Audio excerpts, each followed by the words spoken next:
And here it is. Is this the beginning of the end for the monarchy? Is this the moment where Charles digs deep and puts the crown before his family, his son? It's a hard pull. We get it. You're a dad. He's your son. You're racked with guilt from him grieving so young. But your other son, your grandson, they need you right now.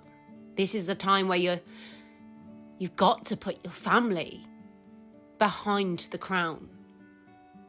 It's been a long slog, years, as your people have watched on you be attacked. You remain silent, dignified, and that's been great. But now's the time to step up. We watch you lose Philip, then the Queen. You've barely had any time to grieve. Before you knew it, you were king. Your coronation day, he flew in, then back out again. Because he couldn't face the music of the pain that he has created. Because he is the face of the pain. And this is how they work, the aftermath I speak upon. In how they come into your life and the riptide spreads far and wide. First, it starts with them being isolated and segregated away, no family and friends to their name. The new person in their life laying their own buttons of divide in how they now take over their mind. It's simple. Anything good that Harry had before is no longer there because he's been told that. He's been convinced that. He's been manipulated into that. However, we can't deny that he's an entitled little prince who's stubborn. And he is set out to convince no matter what. He won't let go until he gets some sort of justice out on the world stage to justify his behaviour. And now we hear him calling for home in this court case.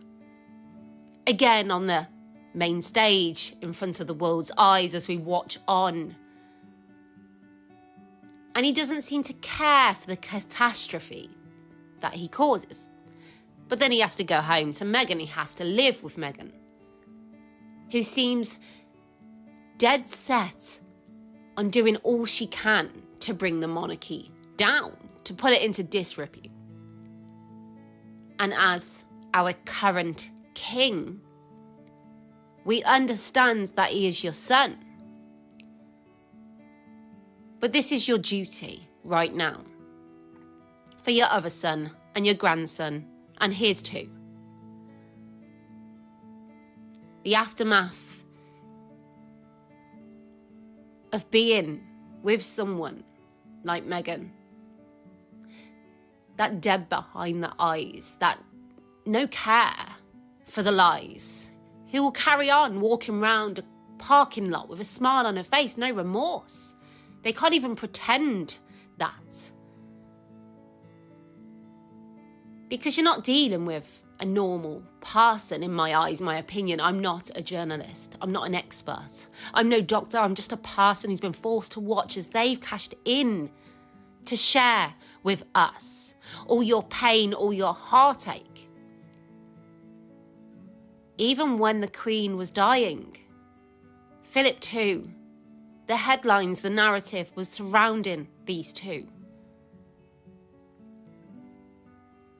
On a loop, year after year, we've watched them come out and attack this family, your family. Enough's enough, Charles. It's time to step up. And Harry, you don't have a clue how lucky you were to have a mom and dad love you like they did.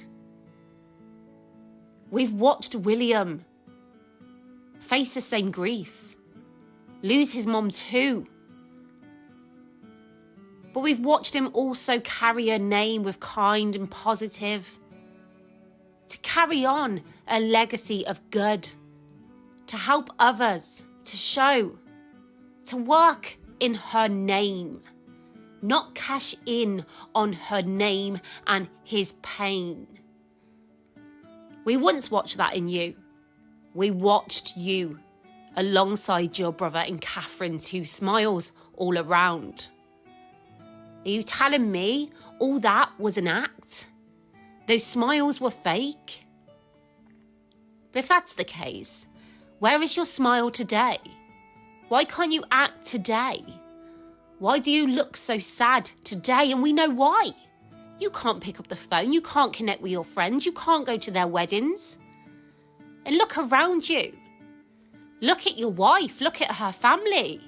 They've wronged her too. Look at her past. Look at her history. Do you really think that everyone is set out to get you? Look at your children and the life they don't have. We watched you on bike rides with your dad. We watched you be hugged by your dad. We watched him step up and be there in the best way he could with all that he had. We watched Charles shake hands with his mom. We watched him be polite and courteous because that was his role, just like your brother too. So you're envious, you're jealous of William being firstborn and having more sausages on his plate, the bigger bedroom in Balmoral. This is a normal working family dynamic. It's a pecking order that happens in every home across the world. This isn't because they didn't love you. This is just simply because he was bigger than you. I honestly don't know where this is going to end. But in my experience, in what I know, in how the aftermath, a group of people have come together, and it's not to show their bruises. It's not to show their scars. It's to show the mental damage in how these families get ripped apart. No longer can they have these conversations because they become the face of the hate. They carry the guilt inside their heart. Divided, a wedge between, in how their relationships they had before simply fall apart. You've tried to take them from the outside and fracture this family far and wide. That hasn't worked. It's failed because we see the good in them like we once did in you. And this is why we're resorting to going straight to the in, the jugular, the family dynamic. And now you try and separate with your lies and despise. Charles, you don't need to feel guilty anymore.